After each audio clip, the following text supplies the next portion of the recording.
हरे कृष्णा। तो अभी हम भगवद गीता के 5वें अध्याय के अंतर्गत श्लोक संख्या 17 पर विचार करेंगे। तद्बुद्धयस्तदात्मान तन्निष्ठा तत्परायण गच्छन्ति पुनरावृत्तिं ज्ञान निर्धूत कल्मषा।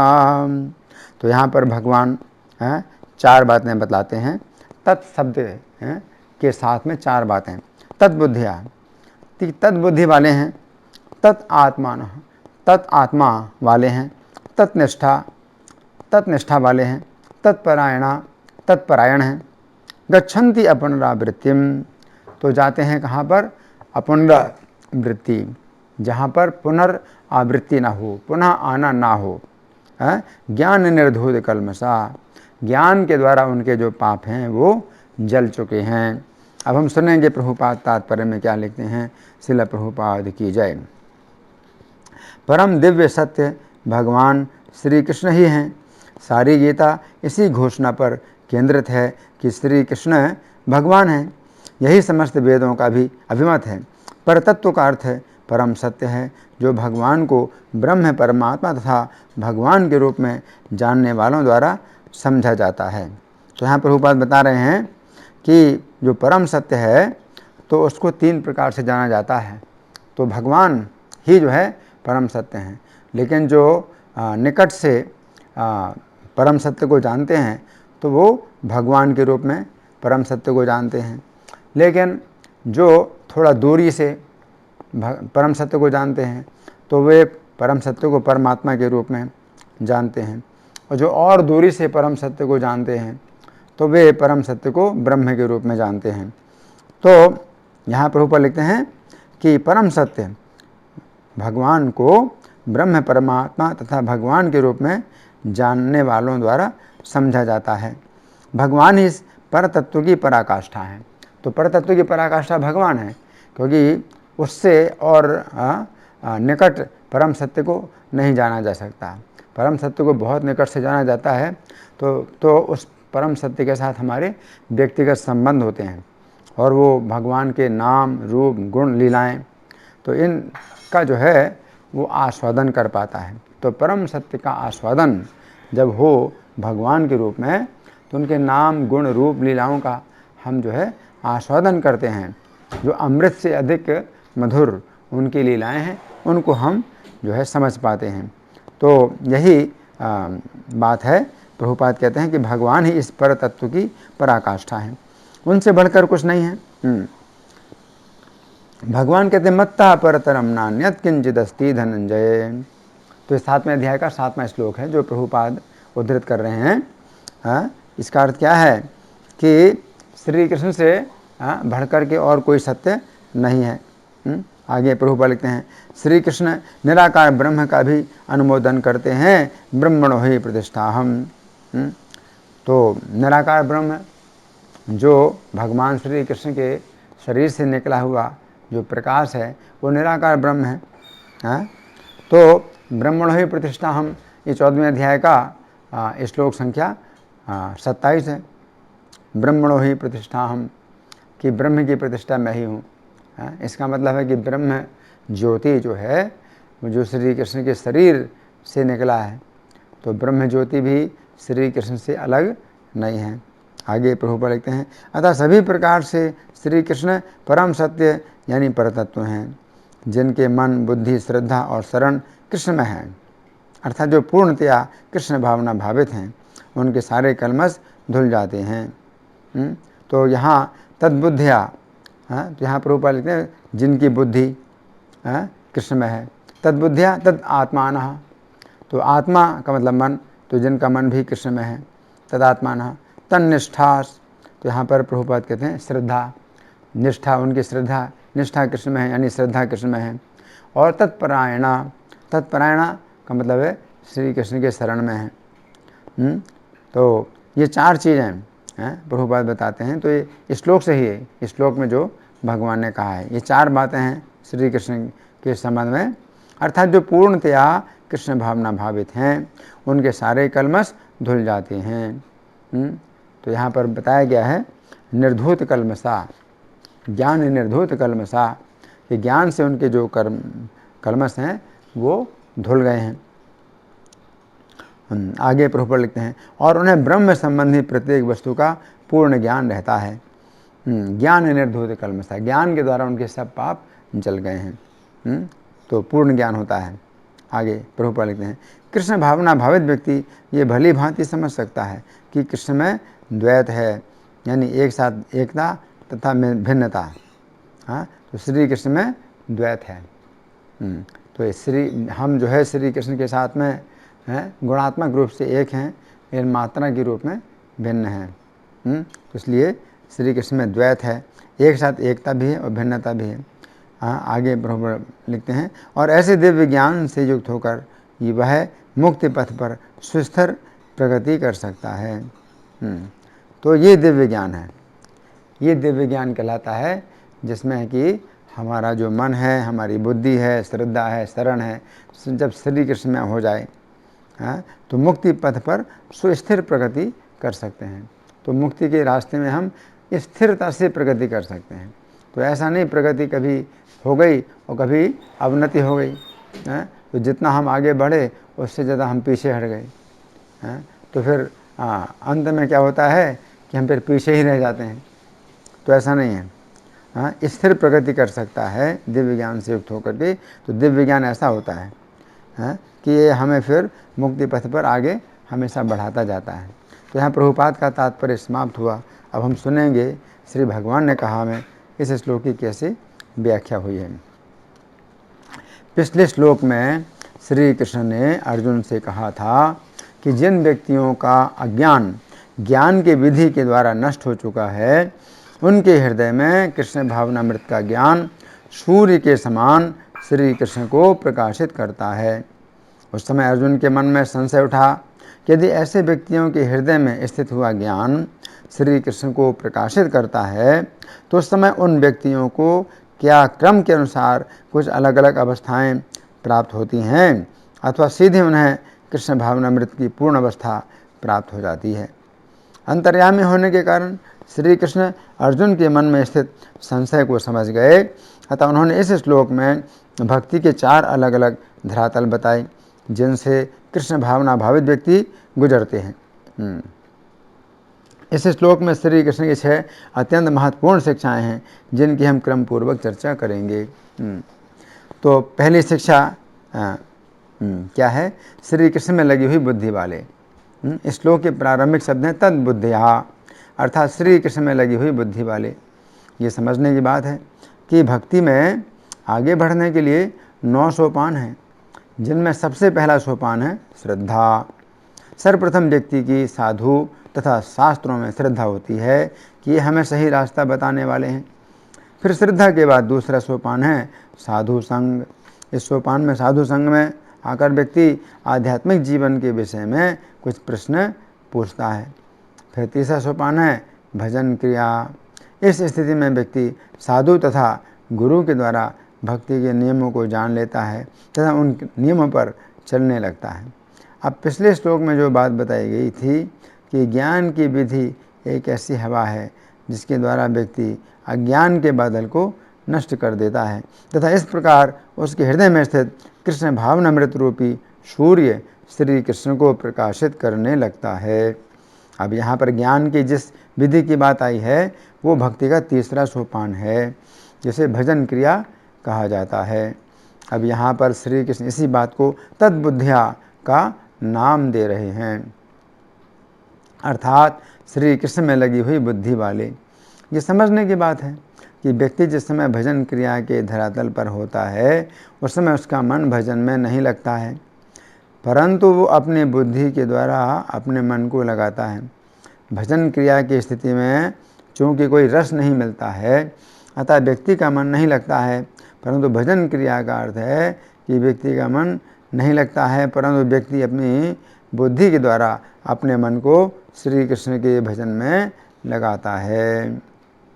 गीता 18:30 में श्री कृष्ण कहते हैं कि वह बुद्धि सतोगुणी है जिसके द्वारा मनुष्य ये जानता है कि क्या करना चाहिए तथा क्या नहीं करना चाहिए, किससे डरना चाहिए तथा किससे डरना नहीं चाहिए, क्या बंधनकारी है तथा क्या मुक्तिकारी है। ऐसी स्थिति में व्यक्ति अपनी बुद्धि के द्वारा अपने मन को अपने वश में करता है। उसका मन कहता है कि भजन करने से क्या लाभ है, इस संसार में लोग भोगों को भोगने में बहुत आगे बढ़ रहे हैं, फिर तुम इस भजन में क्यों लगे हुए हो, ये तुम्हारा पिछड़ापन है। हाँ, इस प्रकार मन कहता है। उस समय उसकी बुद्धि उत्तर देती है कि भोगों के द्वारा आगे चलकर अनेक रोग प्राप्त होते हैं तथा मनुष्य जीवन नष्ट होता है। मुझे जन्म मृत्यु से रक्षा प्राप्त करनी है, अतः मैं श्री कृष्ण का भजन कर रहा हूँ। इस प्रकार व्यक्ति अपनी बुद्धि के प्रकाश के द्वारा मन को बलपूर्वक भजन में लगाता है। अब दूसरी शिक्षा क्या है? इस श्लोक के अगले शब्द हैं तत् आत्मानः, अर्थात श्री कृष्ण में लगे हुए मन वाले। यह भक्ति का चौथा सोपान है तथा इस श्लोक में दूसरी संख्या की स्थिति है। भक्ति का जो चौथा सोपान है उसका नाम है अनर्थ निवृत्ति। ये भजन क्रिया के बाद की स्थिति है। जिस समय भजन क्रिया के द्वारा व्यक्ति अपनी बुद्धि के द्वारा अपने मन को श्री कृष्ण के भजन में लगाता है, उस समय उसके मन के अनर्थ दूर होने लगते हैं तथा उतनी ही मात्रा में उसका मन भी भजन में लगने लगता है। उस समय व्यक्ति के मन में प्रकाश उत्पन्न होने लगता है। गीता 6:6 में श्री कृष्ण कहते हैं कि जिसने मन को जीत लिया है उसके लिए मन सर्वश्रेष्ठ मित्र है, किंतु जो व्यक्ति अपने मन को बस में नहीं कर पाया उसके लिए मन सबसे बड़ा शत्रु बना रहेगा। उक्त श्लोक के तात्पर्य में श्रील प्रभुपाद लिखते हैं, जब मनुष्य का मन परा प्रकृति में स्थिर हो जाता है तो जीवात्मा के समक्ष भगवत आज्ञा का पालन करने के अतिरिक्त कोई विकल्प नहीं रह जाता। चूँकि कृष्ण भावना भावित होते ही ये दिव्य स्थिति प्राप्त होती है, अतः भगवत भक्त संसार के द्वंद्वों से अप्रभावित रहते हैं। यह अवस्था प्रारंभिक समाधि है। गीता 6:27 में श्री कृष्ण कहते हैं कि जिस योगी का मन श्री कृष्ण में स्थिर रहता है वह निश्चय ही दिव्य सुख की सर्वोच्च स्थिति प्राप्त करता है। वह रजोगुण से परे हो जाता है। वो श्री कृष्ण के साथ अपनी गुणात्मक एकता को समझता है और इस प्रकार अपने समस्त विगत कर्मों के फल से निवृत्त हो जाता है। अब तीसरी शिक्षा क्या है? इस श्लोक में अगले शब्द हैं तत्निष्ठा, अर्थात श्री कृष्ण में ही निष्ठा वाले। यह भक्ति का 5वां सोपान है तथा इस श्लोक में तीसरी संख्या की स्थिति है। भक्ति का जो 5वां सोपान है उसका नाम है निष्ठा, और यहाँ पर श्री कृष्ण कह रहे हैं श्री कृष्ण में ही निष्ठा वाले। यह अनर्थ निवृत्ति के बाद की स्थिति है। जिस समय व्यक्ति के मन के अंदर रहने वाले अनर्थ दूर हो जाते हैं उस समय उसका मन श्री कृष्ण के चरणों में स्थिर हो जाता है। भागवत 1:2:18 में कहा गया है कि भागवत की कक्षाओं में नियमित रूप से उपस्थित रहने तथा शुद्ध भक्त की सेवा करने से हृदय के सारे दुख लगभग पूर्णतः विनष्ट हो जाते हैं और उन पुण्य श्लोक भगवान में अटल दिव्य भक्ति स्थापित हो जाती है, जिनकी प्रशंसा दिव्य गीतों से की जाती है। उक्त श्लोक के तात्पर्य में श्रील प्रभुपाद लिखते हैं, भक्तों की संगति के ऐसे चमत्कारी प्रभाव होते हैं।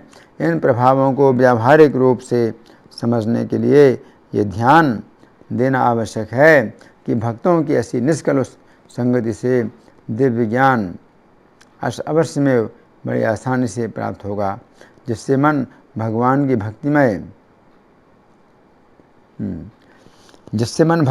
भक्तिमय सेवा में स्थिर हो जाता है। वो भक्तों के मार्गदर्शन में भक्ति में जितनी ही प्रगति करता है उतना ही वह श्री कृष्ण की दिव्य भक्तिमय सेवा में स्थिर होता जाता है। इति। अब चौथी शिक्षा है श्री कृष्ण के ही परायण। इस श्लोक के अगले शब्द हैं तत्परायणा, अर्थात श्री कृष्ण के ही परायण। परायण शब्द 2 शब्दों से मिलकर बना है, पर तथा अयन। पर का अर्थ है श्रेष्ठ तथा अयन का अर्थ है निवास स्थान। इस प्रकार परायण का अर्थ हुआ सर्वश्रेष्ठ निवास स्थान। अब तत्परायणा का अर्थ हुआ ऐसे लोग जिन्होंने श्री कृष्ण के चरणों को ही अपना सर्वश्रेष्ठ निवास स्थान बनाया हुआ है। ये भक्ति का 6वां सोपान है। इसका नाम है रुचि, और यहाँ पर श्री कृष्ण कह रहे हैं कि ऐसे लोग जिन्होंने श्री कृष्ण के चरणों को ही अपना सर्वश्रेष्ठ स्थान बनाया हुआ है, जिस समय व्यक्ति रुचि के धरातल पर आ जाता है उस समय उसे श्री कृष्ण की सेवा में रुचि उत्पन्न हो जाती है। इसके पूर्व जो निष्ठा का धरातल है उसमें तो श्री कृष्ण की कथाओं को सुनते समय कभी कभी रुचि समाप्त हो जाती है, परंतु रुचि के धरातल पर व्यक्ति की रुचि कभी भी समाप्त नहीं होती है। भागवत 10:1-13 में परीक्षित महाराज श्री सुखदेव गोस्वामी से कहते हैं कि हे मुनिवर, यद्यपि मैंने जल ग्रहण के अमृत को पीते हुए मुझे किसी भी प्रकार की भूख प्यास की बाधा नहीं हो रही है। ऐसी स्थिति में भक्त को तत्परायण अर्थात श्री कृष्ण के ही परायण कहा जाता है। अब 5वीं शिक्षा क्या है? ऐसे लोग उस स्थान में जाते हैं जहाँ से वापस आना नहीं होता है। इस श्लोक की दूसरी पंक्ति में भगवान कहते हैं गच्छन्ति अपुनरावृत्तिम, अर्थात ऐसे भक्त अपुनरावृत्ति वाले स्थान में जाते हैं। अपुनरावृत्ति शब्द 3 शब्दों से मिलकर बना है, आ, फिर पुनः और फिर आवृत्ति। आ का अर्थ है नहीं, फिर पुनः का अर्थ है दोबारा तथा आवृत्ति का अर्थ है आना। इस प्रकार अपुनरावृत्ति शब्द का अर्थ हुआ ऐसा स्थान जहाँ पर जाकर दोबारा इस मृत्यु के स्थान में न आना पड़े। गीता 8:15 में श्री कृष्ण कहते हैं कि महापुरुष जो भक्ति योगी हैं वे श्री कृष्ण के धाम में आकर जन्म मृत्यु के स्थान इस भौतिक जगत में पुनः वापस नहीं आते हैं। उक्त श्लोक के तात्पर्य में श्रील प्रभुपाद लिखते हैं, चूँकि ये नश्वर जगत जन्म जरा तथा मृत्यु के क्लेशों से पूर्ण है, अतः जो परम सिद्धि प्राप्त करता है और परम लोक कृष्णलोक या गोलोक वृंदावन को प्राप्त होता है वो वहाँ से कभी वापस नहीं आना चाहता। यही जीवन की सबसे बड़ी सिद्धि है। अब 6वीं शिक्षा क्या है? ज्ञान के द्वारा वे पापों से शुद्ध हुए हैं। इस श्लोक के अंतिम शब्द हैं ज्ञान निर्धूत कल्मषाः, अर्थात ज्ञान के द्वारा वे पापों से शुद्ध हुए हैं। यहाँ पर ज्ञान का अर्थ है कृष्ण भावना भावित होना। जिस समय व्यक्ति कृष्ण भावना भावित नहीं होता है उस समय वह सोचता है कि मैं ही भोगने वाला हूँ, ये जीवन मेरी इंद्रिय तृप्ति के लिए मिला है। फिर वह सोचता है कि वह जो कुछ भी देखता है उन सभी वस्तुओं का स्वामी अथवा नियंत्रक वही है। परंतु जिस समय व्यक्ति कृष्ण भावना भावित हो जाता है उस समय वह सोचता है कि वह भोगने वाला नहीं है बल्कि श्री कृष्ण ही भोगने वाले हैं। ये जीवन उसे इंद्रिय तृप्ति के लिए नहीं बल्कि श्री कृष्ण की सेवा करने के लिए मिला है। फिर वह जो कुछ भी देखता है उस समय वह सोचता है कि इन सभी वस्तुओं के स्वामी तथा नियंत्रक श्री कृष्ण ही हैं, वो नहीं है। इस श्लोक के तात्पर्य में श्रील प्रभुपाद लिखते हैं, जिनके मन बुद्धि श्रद्धा तथा शरण श्री कृष्ण में है, अर्थात जो पूर्णतया कृष्ण भावना भावित हैं, उनके समस्त पाप धुल जाते हैं। ज्ञान निर्धूत कल्मषाः। इस श्लोक के बंगाली पद्यानुवाद में श्रील प्रभुपाद लिखते हैं, सही ज्ञान अनुकूले बुद्धि निष्ठायार आत्मज्ञान पारायण संसार उद्धार। तो यहाँ पर श्री कृष्ण अर्जुन से कह रहे हैं आत्मज्ञान परायण संसार उद्धार, अर्थात हे अर्जुन, जो व्यक्ति आत्मज्ञान के परायण है उसका इस संसार से उद्धार हो जाता है। यहाँ पर आत्मज्ञानी उन्हीं को समझना चाहिए जिनकी बुद्धि मन निष्ठा तथा चेतना ये चारों श्री कृष्ण में ही लगी हुई हैं। चूँकि उनकी बुद्धि श्री कृष्ण में लगी हुई है इसलिए वे सदैव सोचते रहते हैं कि किस प्रकार श्री कृष्ण की सेवा का विस्तार किया जाए। चूँकि उनका मन श्री कृष्ण में लगा हुआ है इसलिए वे सदैव सोचते रहते हैं कि सदैव श्री कृष्ण की सेवा प्राप्त होती रहे। चूँकि उनकी निष्ठा श्री कृष्ण में लगी हुई है इसलिए वे सोचते रहते हैं कि किस प्रकार अन्यों को वे कृष्ण भावना भावित बनाएं। तथा चूँकि उनकी चेतना श्री कृष्ण में लगी हुई है इसलिए वे सोचते रहते हैं कि वे श्री कृष्ण को ही सभी भोग प्रदान करें। तो यहाँ पर भगवान कह रहे हैं तद्बुद्धि है तदात्मानस, तद्बुद्धि वाले यानी उनकी बुद्धि श्री कृष्ण में ही लगी हुई है। उनकी बुद्धि श्री कृष्ण में लगी है। किस प्रकार से कि प्रभुपाद कहा करते थे कि तुम अपनी बुद्धि लगाओ कि मेरी पुस्तकें अधिक से अधिक कैसे बिक सकती हैं, है ना। तो प्रभुपाद कहते थे टैक्स योर ब्रेन। तो प्रभुपाद केवल आदेश देते थे कि मेरी पुस्तकों को बेचो, मेरी पुस्तकों को बेचो। लेकिन प्रभुपाद के शिष्य हमेशा चिंता में रहते थे कि हम कैसे बेचें। तो प्रभुपाद ने इस विषय में उन्हें कोई अपना मार्गदर्शन नहीं दिया, यही कहा कि बेचो, किताबें बेचो।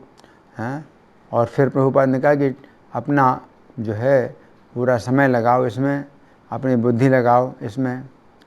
तो श्री कृष्ण ने उनको ऐसी बुद्धि दी कि फिर जो है बहुत किताबें बिकी और पत्रिकाएं भी बिकती थीं, छोटी किताबें भी बिकती थीं और बड़ी किताबें भी बिकती थीं। इस प्रकार से पूरी दुनिया में पुस्तक वितरण होने लगा बहुत तेज़ी से। तो इसे कहते हैं तद्बुद्धिया, कि जब बुद्धि लगाई तो भगवान ने उनको बुद्धि दी। तो श्री कृष्ण की सेवा में जब हम बुद्धि लगाते हैं तो श्री कृष्ण हमें वो बुद्धि देते हैं जिससे कि हम उनकी सेवा कर सकते हैं। तो तद्बुद्धि है, इसके तदा आत्मा, तदा आत्मा का मतलब है तत् आत्माना। इसका मतलब है कि अपने मन को उन्होंने श्री कृष्ण में लगाया हुआ है। तो बुद्धि को श्री कृष्ण में लगाने का मतलब है अनेक प्रकार के कार्य में जो है हम लग सकते हैं श्री कृष्ण की सेवा के। और तदात्माना का मतलब है कि मन हम श्री कृष्ण में लगाएं। तो श्री कृष्ण में मन अगर लग जाता है तो फिर हम हरे कृष्ण मंत्र का जप कर सकते हैं और हरे कृष्ण के मंत्र में हम अपना मन लगाते हैं। तो ये जो है तद्बुद्धिया तदात्माना, ये दूसरी बात हो गई तदात्माना। इसके बाद तीसरी बात है तन्निष्ठास। तो निष्ठा का मतलब है स्थिरता। तो श्री कृष्ण में स्थिरता उनको प्राप्त हो जाती है। तो श्री कृष्ण में स्थिरता या सेवा में स्थिरता, तो सेवा का जो कार्य है हम लोग करते हैं गुरु के मार्गदर्शन में, लेकिन उसमें क्या है कि हमारी कितनी भी सेवा हो लेकिन सेवा के बीच में भी हमें 16 माला जाप किसी प्रकार करना चाहिए। तो उससे कहते हैं निष्ठास। फिर तत्परायणा का मतलब है कि जो भक्त होते हैं वो श्री कृष्ण के ही परायण रहते हैं। तत्परायणा तो श्री कृष्ण को ही अपना आश्रय बनाते हैं और कभी अगर संकट आए तो श्री कृष्ण से ही प्रार्थना करते हैं कि वो संकट दूर करें। तत्परायणा गच्छन्ति पुनरावृत्तिम। तो ऐसे में क्या होता है, गच्छन्ति वो चले जाते हैं। कहाँ जाते हैं? पुनरावृत्ति की ओर चले जाते हैं, अपुनरावृत्ति की ओर। यहाँ पर गच्छन्ति अपुनरावृत्तिम, अपुनः आवृत्ति। आ का मतलब नहीं, पुनः का मतलब फिर से, आवृत्ति का मतलब आना।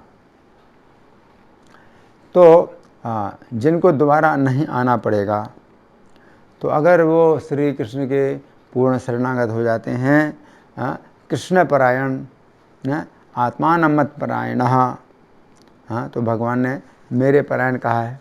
तो श्री कृष्ण कहते मेरे परायण, माँ में वैसे युक्त हम आत्मानमत परायण। भगवान गीता के 9:34 में कहते हैं कि नाप्नुवन्ति एवं आत्मानमत परायण मन मनाभो मद भक्तो मदयाजी माम नमस्कुरु माँ में वैसे युक्त एवं आत्मानम मत परायण, कि मुझे ही तुम प्राप्त करोगे। माँ में वैसे युक्त एवं इस प्रकार से अगर युक्त हो जाओगे तो मेरे पास ही आओगे। आत्मानम मत परायण, क्योंकि तुम्हारी आत्मा मेरे ही परायण है ना। गच्छन्ति अपुनरावृत्तिम, तो वो जाते हैं कहाँ पर जाते हैं, जहाँ से दोबारा आना नहीं पड़ता है। अपुनरावृत्ति है। तो अपुनरावृत्ति संस्कृत का शब्द थोड़ा कठिन है, लंबा है, इसलिए अपुनरावृत्ति शब्द का प्रयोग हिंदी में हम लोग नहीं करते हैं, लेकिन हिंदी शब्द में हम जो प्रयोग करते हैं वो कहते हैं मोक्ष या मुक्ति। तो इस मुक्ति के मार्ग में हम दोबारा भौतिक संसार में नहीं आते हैं, है ना। तो अपुनरावृत्तिम ज्ञान निर्धूत कल्मषः, और ज्ञान के द्वारा तुम्हारे सब पाप जल जाएंगे। ज्ञान निर्धूत कल्मषः। तो भगवान ये बता रहे हैं कि अगर हमारे पास कृष्ण भावनामृत का ज्ञान हो जाए तो उस ज्ञान के द्वारा हमारे पाप क्या हो जाएंगे, नष्ट हो जाएंगे। जैसे चौथे अध्याय का श्लोक संख्या है 37वां, यथा धांसी समिद्धोग्निर्भस्मसात् कुरुते अर्जुन ज्ञानाग्निः सर्वकर्माणि भस्मसात् कुरुते तथा। तो ज्ञानाग्नि ज्ञान की जो अग्नि है समस्त कर्मों को भस्म कर डालती है।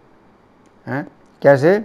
यथा धांसी समिद्धोग्निर, जिस प्रकार से ईंधन के जो है बहुत बड़ा जैसे ढेर हो, लेकिन उसमें समृद्ध अग्नि हो जाए,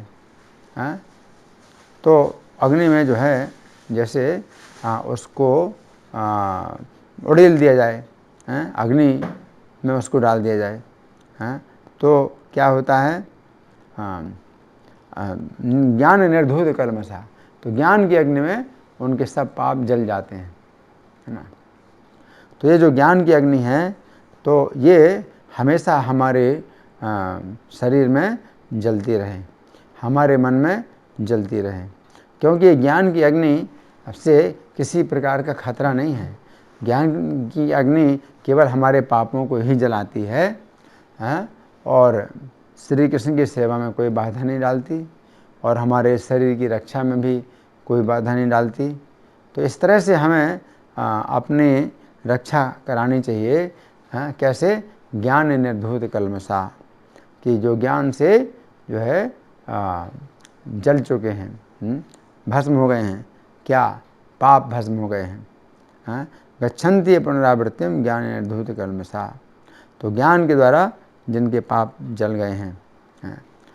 तो ज्ञान जो है नौका भी बताया जाता है, ज्ञान की नौका। तो गीता के चौथे अध्याय के 36वें श्लोक में भगवान कहते हैं कि अपि चेदसि पापेभ्यः सर्वेभ्यः पापकृत्तमः, यदि तुम सब प्रकार के पापियों में से सबसे बड़े पापी हो। अपि चेदसि पापेभ्यः सर्वेभ्यः पापकृत्तमः सर्वं ज्ञानप्लवेन विवृजिनं संतरिष्यसि। तो जितने भी जो है जितना भी बड़ा जो पापों का समुद्र है, तो उसको हम बड़ी आसानी से सुखपूर्वक पार कर जाएंगे। सर्वम ज्ञान प्लवेन वृजिनम संतरिष्यसि, तो संतरिष्यसि का मतलब है अच्छी प्रकार से आप ज्ञान की नौका में बैठ करके पार हो जाएंगे, इस भव समुद्र से पार हो जाएंगे। धन्यवाद। हरे कृष्णा।